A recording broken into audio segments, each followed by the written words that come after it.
Oi, pessoal do nono ano, sejam todos bem-vindos à nossa aula de Geografia. Hoje a gente dá início ao capítulo 2 de Geografia, tá certo? Peguem o livro de vocês, coloquem sobre a mesa, peguem também lápis, borracha, caderno, aquele jeito de sempre, tá? Para vocês irem anotando os pontos mais importantes. Vão sublinhando aí também no livro aquilo que vocês vão considerando mais importante, alguma dúvida que surgir, vão anotando também, tá bom?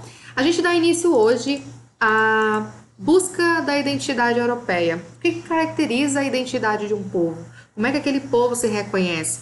A gente abandona agora nesse capítulo as bases físicas da Europa, né? A gente vai parar um pouquinho aí de falar sobre a Europa física e a gente vai falar um pouco sobre história, cultura desse povo, tá certo?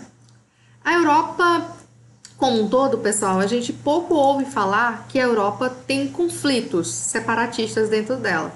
Mas, apesar de ser um continente muito pequeno, né, aqui existem sim conflitos separatistas, não é um território unificado. Toda vez que a gente ouve falar de conflitos separatistas, a gente vai ouvir de conflitos entre Ásia e África, né? E o mais famoso conflito aí que a gente ouve falar às vezes de Europa é a da Catalunha, que quer se separar da Espanha. Mas fora isso, a gente pouco ouve falar. Porém, a Europa tem sim vários conflitos, porque não é um território unificado. Se a gente olhar para esse mapa aqui, pessoal, vocês enxergam vários países aí, e dentre esses países, vocês identificam também que nem todos eles falam a mesma língua. Pelo contrário, vários deles têm uma língua única, né? E vários desses países também, que têm sua língua, ainda existem vários dialetos dentro desses países, tá? Então, não é um povo unificado, tá? Não é um povo que eu possa dizer que, assim, de cada país, né? Que eu posso dizer como o Brasil, que é uma nação que compartilha laços históricos, que compartilha a língua falada, e isso é uma característica muito forte, tá? Quando tem um povo que ele fala diversas línguas, isso retrata muito sobre a colonização daquela região, né? Que foi implantada alguma língua ali que foi característica daquela região, tá bom? E aí, quando essa região é muito próxima às outras, isso acaba gerando alguns conflitos. Outros conflitos podem surgir também nessas regiões. Por exemplo, tu fala espanhol numa região e ali em outra região se fala até outro dialeto. Isso pode acontecer, tá? Na Europa. Acontece também na Europa, pessoal, esse negócio de língua é tão sério por lá que a maioria das pessoas, quando termina o ensino médio, já falam uma segunda língua para tentar unificar, porque os países são muito, muito próximos, né? Então as pessoas viajam muito entre esses países, costumam viajar entre esses países. E aí, quando termina o ensino médio, já terminam falando uma outra língua, que normalmente é o inglês, para se tornar mais unificado. Porque se for da França para a Alemanha, para a Polônia, pra, sei lá, for viajando por aí, aí vão se falar diversas línguas, né? E aí, se tu fala uma segunda língua e essa segunda língua sendo unificada, é muito mais fácil a comunicação entre esses países, tá? Se tu tem uma língua diferente, tu tem uma história diferente, tu tem uma cultura diferente. Então, isso conta muito, tá? Se a gente parar para pensar, por exemplo, quando a gente fala de América do Sul, né? Fala de América, tá? Ali do México até a Argentina se fala espanhol, né? A gente fala português, eu sei, tá? Mas aí se a gente pegar a grande quantidade de países ali naquela região do México até a Argentina, eles falam espanhol. Então isso é o que caracteriza uma certa unidade, né? Colonizadora também, né? Uma certa unidade histórica, tá bom? Diferente aqui do que acontece na Europa, né? Apesar de ser pequena, é uma diversidade aí de culturas e dialetos. A língua é o elemento que confere maior... Deixa eu ajustar aqui para ficar mais fácil, peraí. A língua é o elemento que confere maior destaque e identidade aos grupos humanos. Entre os diversos grupos europeus, podemos distinguir os seguintes idiomas. Olha aqui o tanto de idioma aqui, pessoal, que vai ser falado aqui na Europa. Línguas germânicas, latinas, báltico-eslavas, celtas, ungro-finesas. Então, são diversos dialetos que aqui são falados. O livro de vocês vão lendo de um por um aí e acompanhando, tá bom? Não faz sentido a gente esmiuçar muito isso aqui, não, tá bom? Então, a Europa se utilizam mais de 4 dezenas de idiomas. Então, olha para cá, ó. Olha a quantidade de idioma, olha para cá para essa legendazinha, a quantidade de idioma que é falado, né? A língua a gente pode dizer que é o principal elemento de identidade de uma região. E aí, se cada um tem uma identidade, isso é muito, muito ruim, né? Para a unidade daquele local. existe uma grande diversidade linguística e no interior dessas regiões ainda existem, como eu já falei, os dialetos, tá certo? Olhando de novo aqui para esse mapa, eu destaquei aqui a Sérvia, né, e a Croácia, tá? Eu destaquei. Olha que interessante.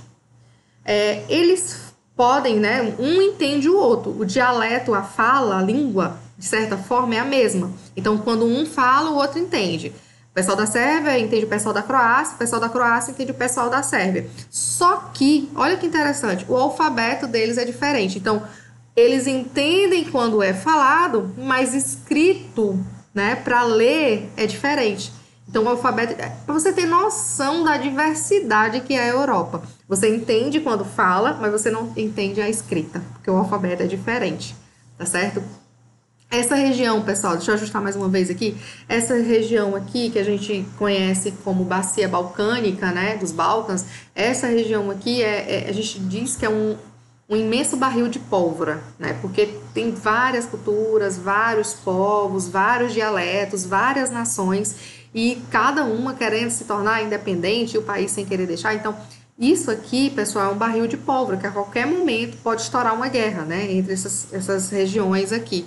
Eu até falei, acho que eu falei na última aula até a respeito da Iugoslávia, né? O movimento separatista que ocorreu naquela região. Vocês lembram, né? A região do Kosovo. Eu acho que eu falei até na última aula. Falei sim, tenho certeza que eu falei. Lembra disso aí, tá? Então, é uma região que está em constante modificação territorial, tá? Uma constante disputa territorial aí. E de independência também de alguns países, tá? As principais religião também define um povo, né? A gente sabe que uma religião ela pode definir um povo. Então, olhando para essa imagem aqui, você consegue identificar, por exemplo, olha, em amarelo, para você está aparecendo amarelo, tipo bege. Então, tá aparecendo regiões onde o cristianismo, né? Pessoal, os cristãos vão prevalecer, né? A religião tradicional, o islamismo, as colônias judias, tá? Centro cristão importante, centro islâmico importante, sendo apontado aqui, né? Centro islâmico importante. Então, a gente chama de muçulmano quem segue o Islã. Então, nessa região aqui de Espanha, Portugal, França, vão ter muitos muçulmanos. Então, o centro da fé católica vai estar na Europa também. Qual é o centro da fé católica? É o Vaticano, vai estar na Europa também, então você vai identificar aí também que o catolicismo lá vai ser muito forte, e aí tu vai ter o catolicismo, aquele apostólico romano e o ortodoxo, que vai ser um pouquinho diferente aí dentro da liturgia. Tu vai ter muito judeu, então são várias vertentes aqui. O protestantismo, que pertence também ao cristianismo, né? Vai surgir aqui na Europa, vocês vão lembrar de conteúdos que vocês já estudaram em história sobre Lutero, que fundou o protestantismo. Então, tem muitas coisas aqui, muitas religiões na Europa, e conflitos religiosos, vocês sabem que muitas vezes são fundo para grandes guerras, né? Aqui ao leste, né, da Europa também vão existir vários católicos ortodoxos. Então, várias coisas aqui podem ser citadas quando a gente fala de religião na Europa. É o berço da civilização, né? A gente vai chamar a Europa de velho mundo. Então, aqui é o berço de tudo, onde existem vários povos, várias culturas, várias religiões e, infelizmente, muitas vezes, essas religiões acabam entrando em conflito, tá bom? Aqui também, pessoal, acontece muito o seguinte, por mais, por exemplo, prevalece o cristianismo, mas existem dentro de alguns países, algumas cidades, bairros étnicos. Então, bairros que vão seguir a religião característica, né, da sua cultura. Então, existem bairros étnicos, para vocês terem noção de como é essa diversidade étnica na Europa. A gente aqui no Brasil, né, eu vou falar até de América, a gente é muito mais parecido do que eles naquele território bem pequeno que é a Europa. Eles são muito diferentes, né, em comparação, por exemplo, com a América inteira, tá bom? Aqui, ó, formação da União Europeia. Então, a gente sabe que é muito diferente, mas eles a grande maioria são países de primeiro mundo, pertencem ao norte, vamos lembrar disso aí, tá bom? Então, a União Europeia, pessoal, ela tem suas raízes lá muito atrás, na Benelux, por exemplo, tá? A gente vai pensar um pouquinho, começar a raciocinar um pouquinho sobre a Europa agora, sobre a União Europeia agora, tá? O centro hegemônico mundial era comandado pelas potências europeias. Então, o mundo era comandado pela Europa. Vocês lembram daquele primeiro capítulo, quando eu fui falar de Primeira Guerra Mundial, Segunda Guerra Mundial? Lembram? Ainda na sala de aula, no espaço físico da escola? Estourou a Segunda Guerra Mundial, a Europa perdeu aí seu poder, quem ficou aí no poder foi a Europa e União Soviética, mundo bipolar, vamos lembrar? Tá certo? E aí, pessoal, lembra, tia, mas a União Soviética faz parte um pouquinho de Europa. Epa, um pouquinho, né? Mas a gente tinha ali países da Europa como centro do poder mundial, tá bom? E aí, pós Segunda Guerra, principalmente, né? Isso aí já não pôde ser visto. Aí, depois disso aqui, a retomada da unificação europeia por meio de organizações internacionais. Eles tentaram se recompor, né? Tentaram voltar a ter assim, um pouquinho de soberania perante o mundo, e isso só poderia ser alcançado se eles se unissem. Apesar de etnias, de histórias, de tudo isso aí que eu acabei de falar, de serem muito diferentes, né? Eles tinham que se unir para se tornarem fortes economicamente. Tá bom? E aí a gente começa a falar agora, pessoal, sobre Benelux, tá bom? Benelux, tá bom? Bélgica, Holanda e Luxemburgo, tá bom? Então, a gente vai ter esses três aqui que são Benelux. Olha, meu Deus, que incrível, né? Se uniram, pessoal, para se organizarem sobre tarifas alfandegárias, acordos comerciais. A sede era na Bélgica, em Bruxelas. Então, eles viviam... Esse que é como se fosse um embriãozinho do que se tornaria lá na frente a União Europeia, tá bom? Um embrião dos embriões, tá bom? Aí, alguns países dispensaram a ajuda estadunidense. Vocês lembram do Plano Marshall? Que é aquele que os Estados Unidos emprestou dinheiro para quem tinha, né, se prejudicado muito na Segunda Guerra Mundial poder se recuperar. Mas, obviamente, era dinheiro emprestado e alguma coisa os Estados Unidos ia querer em troca, né? Também, além de emprestar esse dinheiro, além dos juros a serem pagos, ainda tinha uma certa dependência econômica. Alguns países dispensaram essa ajuda, não aceitaram essa ajuda. E havia um grande medo, principalmente do governo francês, de que a Alemanha se recuperasse grandemente e voltasse àquele plano expansionista que a Alemanha tinha lá naquele contexto de nazismo que a gente já estudou. Então, tentem gravar sempre. Perceba o seguinte, tá? Nossos conteúdos eu vou sempre falando, a gente estudou em tal lugar e aí você tem que lembrar agora. Então, gravem isso, gravem essas informações. Nós estamos no 9º ano. Então, o que você estudou agora, com certeza você vai usar lá no 3º ano. Então, gravem tudo, aprendam tudo, prestem bastante atenção, que não dá para a gente deixar a matéria acumular, ou para estudar depois, ou para estudar no ano que vem, ou para estudar no 3º ano. Não, temos que aprender agora. Já estamos no meio da pandemia, mas vocês estão tendo acesso à educação e à educação de qualidade. Então, estejam muito atentos, pessoal. Sempre que eu falar alguma coisa, lembre de tal assunto do mês passado, assunto anterior. Por isso que é importante que você sempre consiga aprender, né? Capturar o máximo de conteúdo possível, tá bom? Então, preste atenção. Não só eu, como outros professores, eu tenho certeza também, né, que sempre vão buscando a sua memória de conteúdos anteriores, certo? Então, vamos lá. Plano Marshall a gente já tinha até falado, né, em outro conteúdo. Aí, pessoal, foi criada, primeiro passo aqui, né, criada a Comunidade Europeia do Carvão e do Aço, a SECA, em 1952. Quem foi que se uniu à Comunidade Europeia do Carvão e do Aço? A Benelux, né, que é aqueles lá da Benelux, os três. Aí se uniu França, Alemanha e Itália. Lembra que eu acabei de falar que a França era declaradamente preocupada quanto ao expansionismo alemão? Vocês lembram? Aí, pessoal, 1952, vamos lembrar que é contexto de Guerra Fria, tá? Quem aderiu aí à Comunidade Europeia do Carvão e do Aço não foi toda a Alemanha, foi a parte ocidental oriental. Parte ocidental que aderiu, tá bom? E a Itália. Isso aqui, da França e a Alemanha estarem aqui no mesmo bloco, é muito legal, né? Pertencerem ao SECA é muito legal, porque parava então ali aquele medo que as pessoas tinham de um eminente conflito que pudesse ocorrer entre esses dois países, eu não sei se vocês já estudaram história, eu acho que já estudaram a Guerra Franco-Prussiana, que foi justamente pelo domínio, pelo poder, né, do minério naquela região, que é uma região bastante rica em minério, tá? Então, a presença da França e da Alemanha aqui, né, na Comunidade Europeia do Carvão e do Aço é muito significativo, tá certo?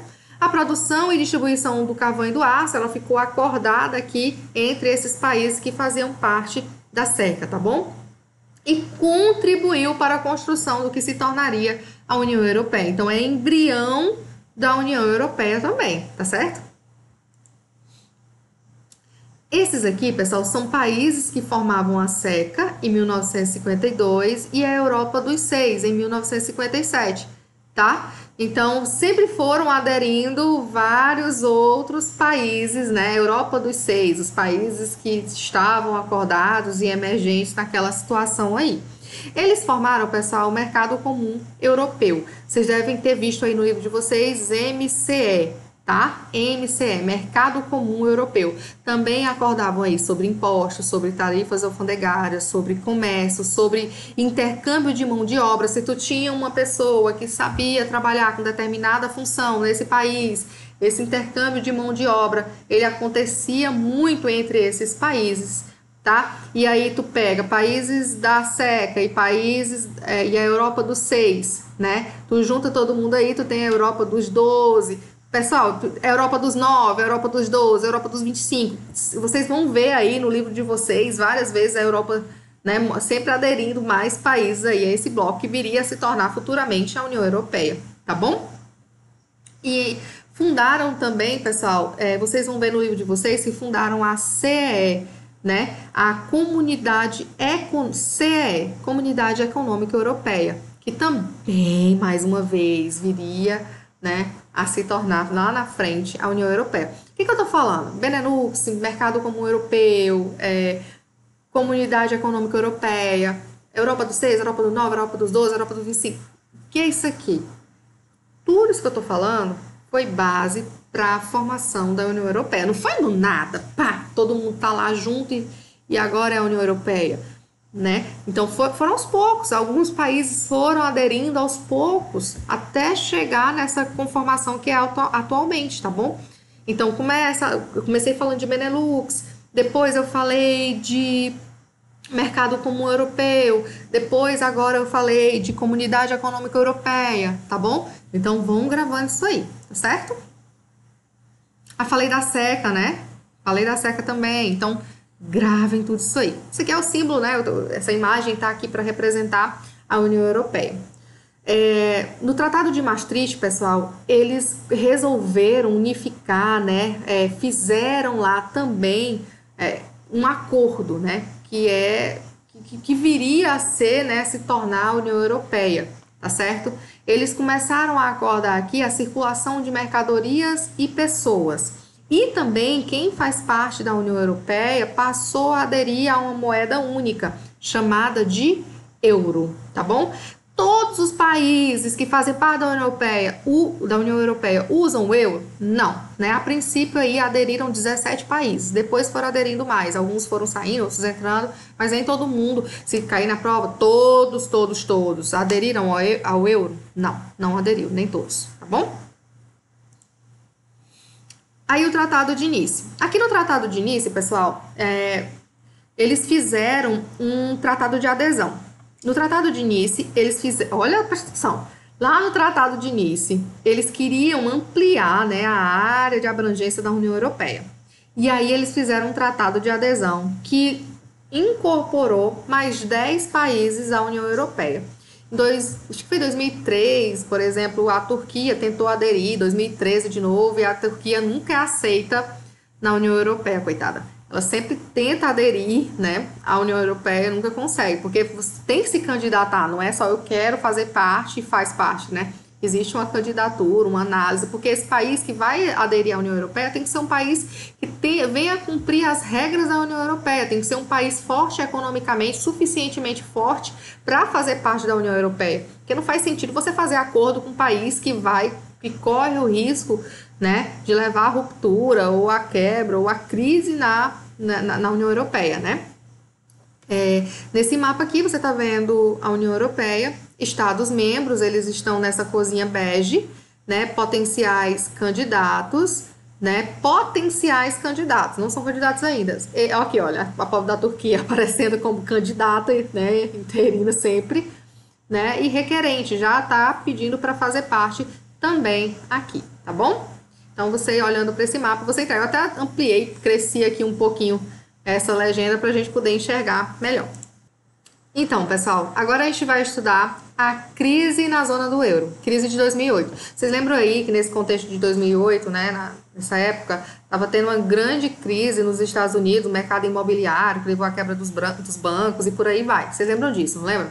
Então, essa crise chegou a todas as partes do mundo, obviamente chegou também à União Europeia, à Europa, tá bom? Atingiu o mercado europeu, né? Existia ali um pacto de estabilidade entre os países que faziam parte da União Europeia. Eles aumentaram os impostos, diminuíram o salário dos funcionários públicos, isso causou desagrado em muita gente.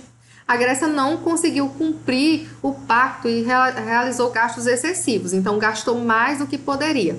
E aí isso começou a desagradar o pessoal da União Europeia e também os próprios gregos que não queriam também, né, de certa forma, diminuir os gastos por conta de acordos feitos com a União Europeia. Em 2011, eles receberam a ajuda financeira do FMI e da União Europeia para tentar se reerguer a Grécia e mesmo assim eles não conseguiram. Sabiam que eles não iam conseguir se reerguer e pagar a dívida que eles tinham com a União Europeia. Vocês já devem ter ouvido falar nos jornais sobre Grexit. Já ouviram falar que a Grécia sair da União Europeia, né? Deixar de fazer parte da União Europeia. Isso é o Grexit, né? Porque ela não conseguiu seguir aí as condições impostas desde 2008, não conseguiu se restabelecer economicamente e acabou quebrando. E quando um país, né, que faz parte de um bloco econômico tão forte como a União Europeia quebra, isso é muito significativo para o bloco como um todo, tá certo? A Grécia à beira de um colapso. O primeiro-ministro grego do partido de centro-direita, Nova Democracia, eleito em abril de 2019, um de seus compromissos de campanha foi implantar medidas de austeridade, essas medidas necessárias para retirar o país da crise econômica. Essa medida de austeridade é medida de controle de gastos, tá? Então, a proposta dele para ser eleito era controlar os gastos, né? Como controlar sem atingir tanto a população, né? Sem tanto aumento de impostos, ou então sem redução de salários e por aí vai, tá bom? A grande campanha dele era essa daí. Pessoal, só ajustar aqui rapidão. Os cidadãos se sentiram fora do alcance dos benefícios da União Europeia. Lembra que eu falei ali da Grécia? Era o Grexit, e agora a gente vai falar de Brexit, né? Aí esses cidadãos aqui, eles se sentiram, o pessoal aqui, eu tô falando agora de quem? Grã-Bretanha, né? Brexit. Se sentiram fora do alcance dos benefícios da União Europeia, como se não fizesse, estava tendo muito mais gastos, estava seguindo muitas regras, estavam sendo impostas muitas coisas e não estavam chegando a esse resultado de fazer parte da União Europeia para eles. Então não estava tendo benefício, só estava tendo obrigações. E aí tiveram lá, não sei se vocês ouviram falar, até os cidadãos mesmos foram votar da Grã-Bretanha, foram votar para saber se precisavam, se eles queriam ou não que fizessem parte, que o país continuasse fazendo parte da União Europeia. Tá? O que eles também alegavam é que não tinha controle sobre imigrantes, né? Nessa época aqui, né, dessa votação, estava tendo muita chegada de imigrantes, os refugiados, chegando até países da União Europeia, e aí não eram os países que recebiam que eram responsáveis por esses imigrantes, era uma responsabilidade da União Europeia como um todo. Então, eles não se sentiram à vontade para continuar fazendo parte. E essa saída aqui da União Europeia ainda está em discussão, tá bom? E falando sobre imigrantes, olha esse barco aqui lotado, né? A gente sabe que, de certa forma, a Europa é bem próxima, né, da África. Vocês já estudaram isso aqui comigo até. Lembra aí do Estreito de Gibraltar? Lembram disso? Então, a gente já estudou isso aqui, né? A Europa, de certa forma, é bem próxima da África e acaba chegando sempre, sempre, sempre refugiados na Europa, fugindo de guerra, fugindo de fome, fugindo de miséria. E sempre tem muito gasto, né, com esses imigrantes, tem muito gasto com resgate, que muitos desses barcos acabam encalhando ou virando, ou então estão nessas condições que vocês estão enxergando aí na imagem, que não tem como deixar, né, essas pessoas assim. Gastos também com abrigos, né? Não é que eles não possam receber, vamos supor. Tio, por que eles não recebem? O mundo é de todo mundo, né? Mas, de certa forma, as pessoas lá reclamam dos gastos que são feitos com essas pessoas que vêm de outros países. Apesar de alguns países da Europa terem muitos empregos que eles chamam de DDD jobs, né? DDD jobs, que são empregos que são perigosos, que são muito pesados, ou que são as duas coisas, né? Empregos sujos, tá? Então, eles têm empregos disponíveis que os próprios europeus não querem fazer, mas também não querem aceitar esses imigrantes lá na Europa. Então, vivem nesse impasse, né? Tu precisa de gente para ocupar certos cargos, eles não querem ocupar, mas também não querem receber imigrantes. Então, isso envolve muitas outras coisas, tá bom? Muitas outras vertentes têm que ser estudadas quando a gente fala de imigração e de refugiados que chegam ao território europeu, tá bom? Depois a gente estuda mais um pouquinho sobre isso. E aí, pessoal, houve, né, como a gente já está falando, essa crise na zona do euro, né? Alguns países querendo deixar essa zona do euro. Aqui nessa imagem, vocês estão enxergando, ó, voluntária promove a integração cultural de africanos e árabes no campo alemão para refugiados. Então, vários países da Europa já têm um campo para refugiado, para receber, para atender, para ensinar a língua falada ali naquela região. Então, envolve muita coisa, como eu acabei de dizer para vocês. Agora chegou na melhor parte, a parte que vocês mais amam. Qual é? Agenda. Anotem a agenda 25, 26, 27, ou 25, 26 não, 25, 27, 31, 33, 36, 37, 38. Tá bom? Não precisa fazer, continue aprendendo. Anotem a data de envio, dia 29/5, de 8 às 18. Tá bom? Gente, dá pra ver que hora que vocês enviam o e-mail, que hora que eu recebo. Pelo amor de Deus, enviem cedo, tá bom?